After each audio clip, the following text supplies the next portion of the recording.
ڈاکٹروں نے چند دن ہسپتال میں رکھ کر اسے گھر منتقل کرنے کا مشورہ دیا تاکہ وہ گھر میں رہ کر معمول کی زندگی کی طرف لوٹ جائے۔ روشن رائے اور نفیسہ بیگم اپنے بیٹے روشن گوٹ لے گئے۔ ڈیفینس کے بنگلے میں اسے تنہا نہیں چھوڑا جا سکتا تھا اور نفیسہ بیگم یہاں رہنے کے لیے تیار نہ تھی۔ کمال رائے اپنے کمرے میں جیسے قید ہو کر رہ گیا تھا۔ وہ اپنے کمرے سے نکلتا ہی نہ تھا۔ نفیسہ بیگم اس کے کمرے کے چکر لگاتی رہتی تھی۔ اس کا کھانا پینا سب کمرے میں ہی تھا۔ وہ اپنی ماں سے صرف سلام کی حد تک گفتگو کرتا تھا۔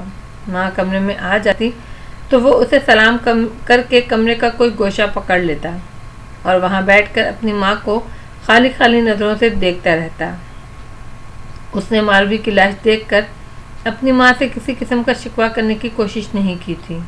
ماں کے اس نے اتنی رعایت رکھی تھی کہ اسے سلام کر لیتا تھا اور اپنے کمرے میں برداشت کر لیتا تھا، لیکن باپ کے ساتھ اس نے کسی قسم کی گفتگو نہیں روا رکھی تھی۔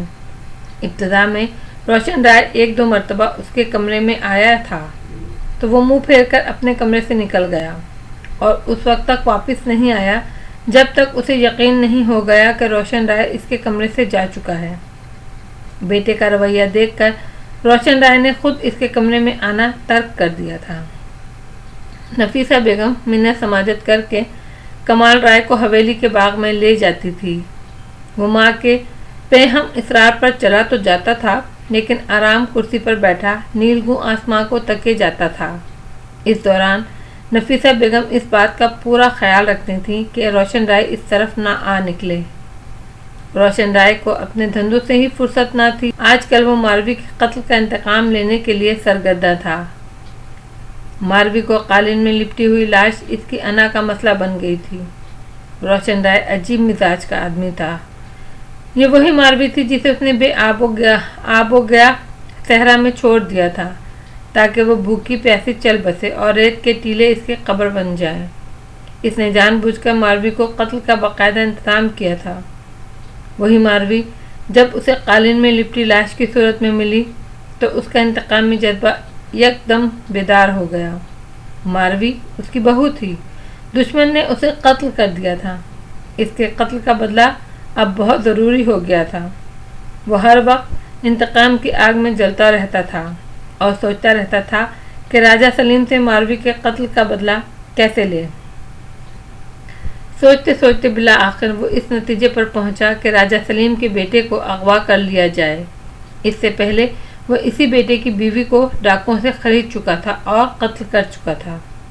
اب اس نے راجہ سلیم کے بیٹے تبسم کو براہ راست اغوا کرانے کا منصوبہ بنا لیا تھا۔ روشن رائے کے ہاتھ بہت لمبے تھے۔ اس کے ہاتھ کراچی تک پھیلے ہوئے تھے۔ رولی اور ہولی اگرچہ بڑے کام کے آدمی تھے، لیکن وہ محض ان پر ہی اکتفا نہیں کرتا تھا۔ اس نے اس مرتبہ رولی اور ہولی کو ہوا بھی نہ لگنے دی اور اپنے اوپر کے بندوں سے تبسم کو اغوا کرا لیا۔ یہ اغوا برائے تاوان نہ تھا بلکہ اغوا برائے انتقام تھا۔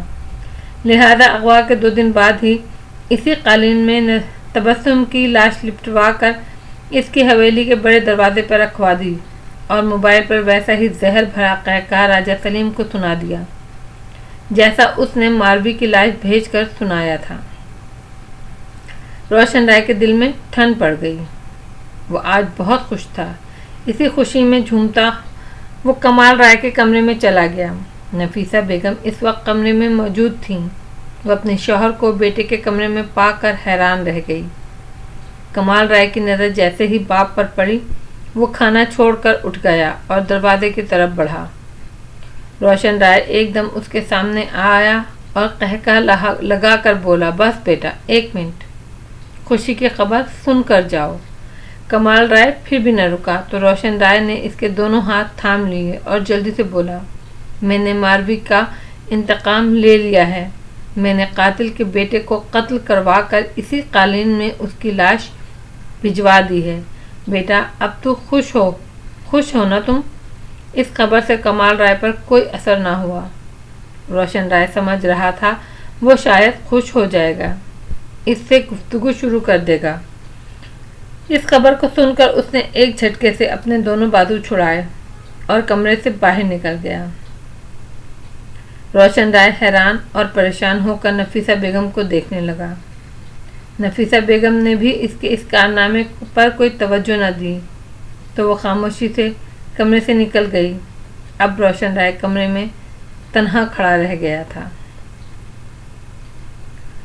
وہی حال نما کمرہ جس کی دیواروں میں بے شمار طاق بنے ہوئے تھے اور ان طاقوں میں بے شمار چھوٹے چھوٹے مجسمے کھڑے تھے۔ کمرے کے عین وسط میں ایک کالی چادر پر برہا بیٹھی تھی۔ اس کے کچھ فاصلے پر 2-4 چھوٹے بڑے سانپ ادھر ادھر لہرا رہے تھے، لیکن ان میں سے کوئی نزدیک آنے کی جرات نہیں کر رہا تھا۔ برہا بیٹھی رو رہی تھی۔ اس کی بھوک کا ٹائم تھا اور بھوک کے مارے اس کا حال خراب تھا۔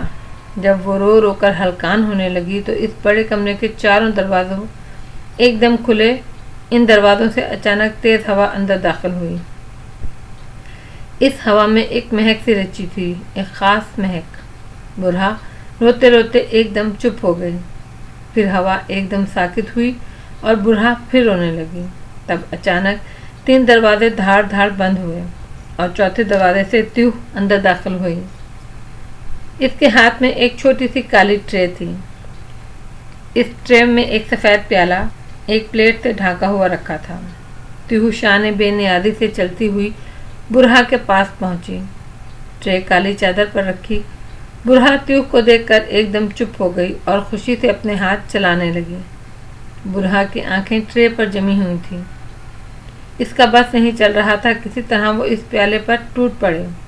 صبر برہا صبر، تیوہ نے مصعب سے اپنی گود میں بٹھایا اور سفید پیالہ ٹرے سے اٹھا کر اس کے منہ سے لگا دیا۔ اس میں شربت جیسی کوئی چیز تھی۔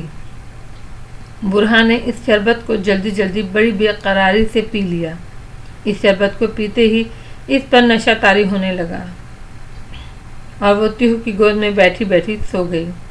برہا کے سوتے ہی نینی کمرے میں داخل ہوئی۔ اس نے برہا کو تیوہ کی گود سے لیا لگا کر ایک بند دروازے کی طرف بڑھی۔ جب وہ دروازے کے نزدیک پہنچی تو وہ دروازہ خود بخود کھل گیا اور نینی کمرے سے نکل گئی۔ نینی کے نکلتے ہی دروازہ کھٹاک سے دوبارہ بند ہو گیا۔ آج کی رات روشن رائے پر بہت بھاری تھی۔ شام ہی سے اس کا دل اچاٹ تھا۔ اس نے اپنے دوستوں میں بیٹھ کر تاش کھیلے، پیلے پلانے کا چکر چلایا، رات کو رقص اور سرور کی محفل بھی جمائی، لیکن دل تھا کسی طور بہلتا ہی نہ تھا۔ دل پر تھا یہ نامعلوم بوجھ اسے ایک دم اداس کر دیتا تھا۔ کہکا لگاتے لگاتے اچانک اس کے دل پر مردنی سی چھا جاتی تھی۔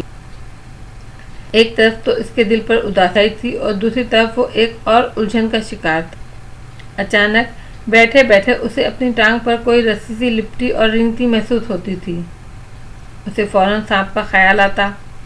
وہ گھبرا کر اپنی ٹانگ اٹھا لیتا۔ اس کے دوست اس کی اس حرکت پہ حیران ہو کر دیکھنے لگتے۔ کیا ہوا؟ کوئی پوچھتا۔ اور کچھ نہیں سائیں، ٹانگ پر کوئی چیز چلتی ہوئی محسوس ہوئی، روشن رائے جواب دیتا۔ بات آئی گئی ہو جاتی، لیکن روشن رائے اچھی طرح جانتا تھا آج کوئی گڑبڑ ضرور ہے۔ اس کا دل تھا جانے کیا ہونے والا ہے۔ آج کی رات اس پر بہت بھاری تھی۔ حال نما کمرے کے چاروں دروازے کھلے، ہوا کے تیز جھکڑ اندر داخل ہوئے۔ ایک تیز ہوا اور ایک مہک سی رچی ہوئی، ایک عجیب سی مہک سی رچی ہوئی ہوا اندر آئی۔ اس بڑے کمرے میں اس وقت کوئی نہ تھا۔ ہوا کے بند ہونے کے بعد ایک دروازے سے ایک شخص بڑے شاہانہ انداز میں چلتا ہوا اندر داخل ہوا۔ اس نے ایک زرق پر سنہری ریشمی چادر اپنے جسم سے لپیٹ رکھی تھی۔ سر پر ایک سنہری سانپ کنڈلی مارے بیٹھا تھا۔ اس سانپ کی آنکھوں میں ہیرے جیسی چمک تھی۔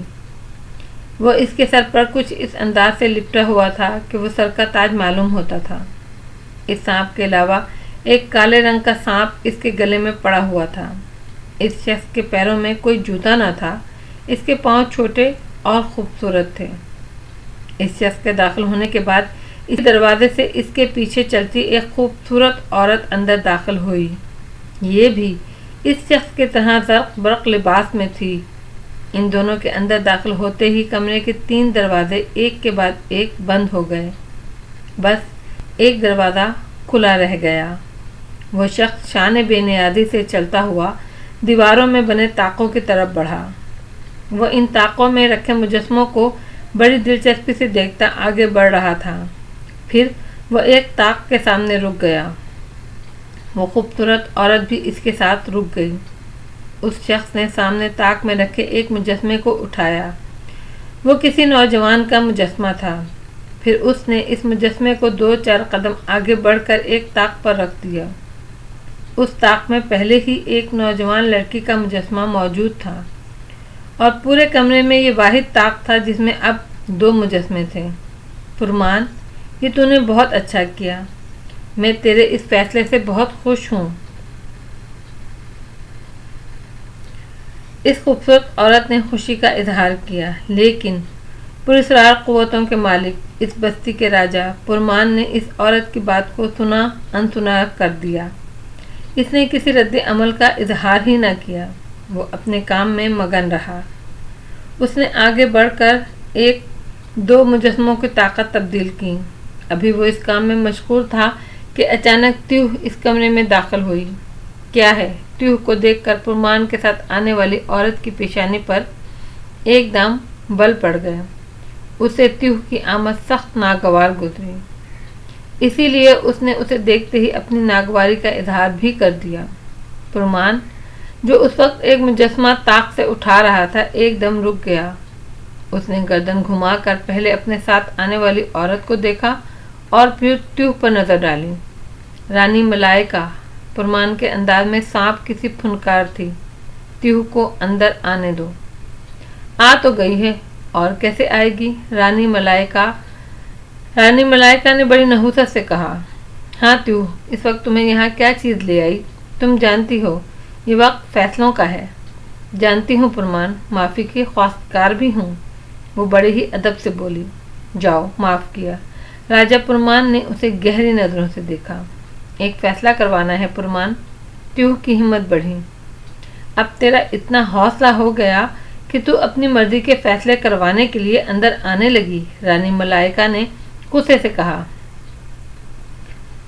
رانی ملائکہ، پراسرار قوتوں کے مالک پرمان نے اسے خشمگین نگاہوں سے گھورا۔ خاموشی اختیار کر۔ رانی ملائکہ کے سامنے تیوہ کی حیثیت ہی کیا تھی؟ وہ محض ایک راج نرتکی تھی، لیکن پرمان کی تنبیہ نے رانی کے دل میں آگ لگا دی۔ وہ چپ تو ہو ہی گئی کہ پرمان کے سامنے مزید کچھ بولنا اسے کسی مصیبت میں مبتلا کر سکتا تھا، لیکن اس نے دل میں فیصلہ کر لیا کہ اس ناچنے والی کو وہ اس توہین آمیز رویے کا مزہ ضرور چکھائے گی۔ ہاں تیوہ، بولو۔ پرمان اس سے مخاطب ہوا۔ پرمان، سلاؤ نے مجھے پریشان کر رکھا ہے، اس کے آنسو اب مجھ سے دیکھے نہیں جاتے۔ پرمان، تو اسے اجازت کیوں نہیں دے دیتا؟ تیوہ نے مسئلہ بیان کیا۔ اجازت دینا یا نہ دینا یہ پرمان کا حق ہے۔ تیوہ، تو حد سے نہ بڑھ، پرمان نے سرزنش کی۔ میں معافی کی خواستگار ہوں پرمان، میرا مطلب یہ نہ تھا۔ رانی ملائکہ کا تیوہ کی اس سرزش پر بہت خوش ہوئی۔ وہ منہ موڑ کر مسکرا دی۔ تیرا جو بھی مطلب ہوگا، بات مختصر کر، میرے پاس وقت کم ہے۔ سلاؤ کے ساتھ ایک انسان نے بہت ظلم کیا ہے۔ کافی عرصے سے پہلے اس نے اس کی جوڑی کو مار دیا تھا۔ سلاؤ اپنا انتقام لینا چاہتا ہے۔ وہ رو رو کر ہلکان ہو چکا ہے۔ اسے انتقام کی اجازت دی جائے۔ تیوہ نے بڑے ہی مؤدبانہ انداز میں اپنی بات مکمل کر لی۔ اچھا، یہ کہہ کر پرمان تیزی سے چلتا ایک طاق کے پاس رکا۔ یہ ایک ادھیڑ عمر شخص کا مجسمہ تھا۔ اس نے اپنے ہاتھوں میں اٹھا کر اس مجسمے کو دیکھا اور اس سے مخاطب ہو کر بولا، سلاؤ، تمہیں اجازت ہے، تم جس طرح چاہے اس سے انتقام لے لو۔ اب تک ہم نے تمہیں روکا ہوا تھا تو اس کے پیچھے مملکت کا کوئی راز تھا، اور مملکت کا راز بس بادشاہ ہی جانتا ہے۔ جاؤ، اب تم آزاد ہو۔ پھر اس نے سلاؤ کا مجسمہ اٹھا کر طاق پر رکھ دیا اور تیوہ کی طرف رخ کر کے بولا، تیوہ، اب تم خوش ہو؟ بہت خوش، بہت بہت خوش۔ تیوہ واقعی خوش ہو گئی تھی، اس کا رواں رواں سرشار ہوا تھا۔ جا پھر سلاؤ کو خوشخبری سنا اور مجھے میرا کام کرنے دیں۔ تیو آگے بڑھی اور اس نے پرمان کے دونوں ہاتھ پکڑ کر اپنی آنکھوں سے لگائے اور پلٹ کر دروازے کی طرف چلی گئی۔ رانی ملائکہ اسے حسد بھری نظروں سے دیکھنے لگی۔ کیا ہوا؟ پرمان نے اس کی آنکھوں میں دیکھا۔ میں دیکھ رہی ہوں پرمان کہ راج محل میں ناچنے والی یہ راج نرتکی کچھ زیادہ ہی تیرے دل پر چھاتی جا رہی ہے۔ رانی کے دل کی بات بلا آخر زبان پر آ ہی گئی۔ رانی ملائکہ، کیا تو نہیں جانتی وہ محض راج نرتکی نہیں کس قدر کام کی عورت ہے؟ ہاں میں جانتی ہوں کہ وہ راجا کے کون کون سے کام کرتی ہے۔ لہجہ بڑا ہی معنی خیز تھا۔ رانی ملائکہ، وہ ہماری ایک ادنا ملازمہ ہے اور تم ہماری رانی ہو۔ تمہارا اور اس کا بھلا کیا مقابلہ؟ پرمان نے اس کے دل پر مرہم رکھتے ہوئے کہا۔ راجا پرمان، وہ خادمہ ہی رہے گی۔ رانی ملائکہ نے اسے ترچھی نظروں سے دیکھا۔ بے شک وہ خادمہ ہی رہے گی، راجا پرمان نے یقین لہجے سے کہا۔ وعدہ، لیکن وہ وعدہ تھا جو اکثر مرد اپنی بیویوں سے بے دھڑک کر لیا کرتے ہیں، اور بیویاں بھی اچھی طرح جانتی ہیں یہ وعدہ کس طرح کیا گیا ہے۔ آج کی رات روشن رائے پر بھاری تھی، بہت بھاری۔ رات اپنے آخری پہر میں داخل ہو چکی تھی اور روشن رائے منہ کھولے بے خبر سو رہا تھا۔ وہ آج نیند کی گولیاں کھا کر لیٹا تھا۔ اسے رات کو نیند ویسے ہی نہ آتی تھی، خواب آور گولیوں کا اب وہ مستقل عادی ہو گیا تھا۔ آج کی رات اس نے معمول سے زیادہ خوراک لی تھی۔ سلاؤ روشن رائے کے کمرے میں آنے سے پہلے ہی اس کے بیڈ کے نیچے آ کر جب کمرے میں روشن رائے کے خراٹے گونجنے لگے تو وہ سراتا ہوا باہر نکلا۔ وہ ایک خوفناک سانپ تھا۔ اس کی زبان بار بار اندر باہر ہو رہی تھی۔ روشن رائے نے کافی عرصے پہلے اس کی ناگن کو جنگل میں گولی سے اڑا دیا تھا۔ تب سے سلاؤ اپنی ناگن کی موت کا انتقام لینے کی فکر میں تھا، لیکن پرمان سے اس کی اجازت نہیں مل رہی تھی۔ بس وہ روشن رائے کو خوفزدہ کر کے واپس چلا جاتا تھا۔ وہ اتنا زہریلا سانپ تھا کہ اس کا ایک بوند زہر روشن رائے کو جہنم رسید کر سکتا تھا، لیکن سلاؤ نے سوچ لیا تھا وہ اس کو ایک دم ختم نہیں کرے گا۔ اس سے ایسا انتقام لے گا کہ روشن رائے جب تک جیے گا اسے یاد رکھے گا۔ وہ بیڈ پر چڑھ کر روشن رائے کے تکیے کے نزدیک پہنچ چکا تھا اور اس کا چہرہ غور سے دیکھ رہا تھا۔ پھر اس نے غصے میں ایک پھنکار ماری۔ جلدی اس نے 2 مرتبہ روشن رائے کے چہرے پر اپنا پھن مارا۔ گہری نیند کے باوجود روشن رائے تکلیف سے بلبلا اٹھا۔ اس نے بھیانک چیخ ماری اور گھبرا کر اٹھ کر بیٹھ گیا۔ سلاؤ تیزی سے بیڈ سے اترا اور کمرے کے راستے باہر اور کھڑکی کے راستے باہر نکل کر اندھیروں میں گم ہو گیا۔ اس نے اپنا انتقام لے لیا۔ اس نے روشن رائے کی دنیا اندھیر کر دی تھی۔ جب نفیسہ بیگم کو اس حادثے کی اطلاع ملی تو وہ بھاگم بھاگ روشن رائے کے بیڈ روم میں پہنچی اور اس نے جو منظر دیکھا اس منظر نے اس پر غشی طاری کر دی۔ روشن رائے کی دونوں آنکھوں کی جگہ 2 گڑھے بنے ہوئے تھے اور ان سے خون جاری تھا۔ کسی نے ادھیڑ دی تھی۔ اسے فوری طور پر کراچی کے ایک پرائیویٹ ہاسپٹل میں منتقل کیا گیا۔ ڈاکٹروں کے لیے یہ کیس بالکل انوکھا تھا۔ ان کی سمجھ میں نہ آیا کہ روشن رائے کی آنکھیں کسی انسان نے نکالی ہیں یا کسی غیر انسان نے۔ روشن رائے کے زخموں کا علاج کرنا تھا تو وہ شروع ہوا۔ پیسہ پانی کی طرح بہایا گیا لیکن بے سود۔ روشن رائے کی آنکھوں کی روشنی واپس نہ لائی جا سکی۔ اس کی آنکھیں ہوتی تو روشنی واپس لانے کی کوشش کی جاتی، وہاں آنکھیں ہی نہ تھیں۔ مختلف تجربوں سے ڈاکٹروں نے یہ اندازہ لگایا یہ کسی سانپ کی کارروائی ہے، لیکن آج تک کسی سانپ کو آنکھوں پر حملے کرتے ہوئے نہیں دیکھا گیا تھا، نہ ہی کبھی کسی نے ایسا سنا تھا۔ لیکن روشن رائے کو اچھی طرح یقین آ گیا تھا، وہ جان گیا تھا یہ کارروائی اسی سے اکثر اپنے بیڈ روم میں دکھائی دیتا تھا۔ بلا آخر وہ انتقام لینے میں کامیاب ہو گیا تھا۔ ہسپتال والوں نے اس کی آنکھوں کے حلقوں میں ٹانکے لگا کر اور ہاتھ میں ایک چھڑی دے کر اسے رخصت کر دیا۔ روشن رائے کے چہرے پر کے بارے میں سوچا گیا تھا، لیکن آنکھوں کے حلقے کچھ اس طرح مجروح ہوئے تھے کہ مصنوعی آنکھیں لگانے کی گنجائش مجبوراً آنکھوں کے حلقوں کو سی دیا گیا۔ سلی ہوئی آنکھوں نے اس کا چہرہ اس قدر بھیانک کر دیا تھا۔ نفیسہ بیگم نے ایک تاریک چشمے اس کی آنکھوں پر لگا دیا تاکہ اس کی بھیانک آنکھیں سیاہ شیشوں میں چھپ جائیں۔ روشن رائے کو اپنی آنکھیں چلے جانے کا بے حد افسوس تھا۔ اب اسے احساس ہو رہا تھا آدمی کے چہرے پر آنکھیں کتنی اہم ہوتی ہیں۔ آنکھوں کے بغیر وہ بالکل مفلوج ہو کر رہ گیا تھا۔ نفیسہ بیگم اسے اپنے بیڈ روم سے نکال کر حویلی کے باغ میں لے آتی تھیں تو وہ چلا آتا تھا، ورنہ اپنے بیڈ پر بیٹھا اپنے روشن دنوں کو یاد کرتا رہتا۔ ان یادوں کے ساتھ اپنی بے بسی پر آنسو اس کے دل پر گرتے تھے۔ ایک شام وہ ایسے ہی اداس صوفے پر بیٹھا تھا کہ موبائل فون کی گھنٹی بجی۔ رولی نے فون اٹھا کر اس کا بٹن آن کیا تو ادھر سے آواز آئی، ہیلو روشن رائے صاحب۔ آپ کون بول رہے ہیں؟ رولی، میں ارباب خان بات کر رہا ہوں، ادھر سے بھاری آواز میں جواب آیا۔ اچھا جی، ایک منٹ، یہ کہہ کر رولی نے روشن رائے کے ہاتھ میں فون تھمایا اور بولا، مالک ارباب خان صاحب آپ سے بات کریں گے۔ ہیلو بابا ارباب، کیسے ہو؟ روشن رائے نے اپنی آواز میں جان پیدا کر کے کہا۔ ہاں ہاں ہاں، جواب میں وہی زہریلا قہقہا سنائی دیا۔ اس قہقہے کو سن کر روشن رائے کی روح میں سناٹا اترنے لگا۔ بابا کون ہو تم؟ وہ گھبرا کر بولا۔ روشن رائے، میں ارباب خان نہیں ہوں، میں ہوں راجہ سلیم، پہچانتے نہیں ہو کیا؟ ارے بابا کیوں نہیں؟ روشن رائے نے دھیمے لہجے میں کہا۔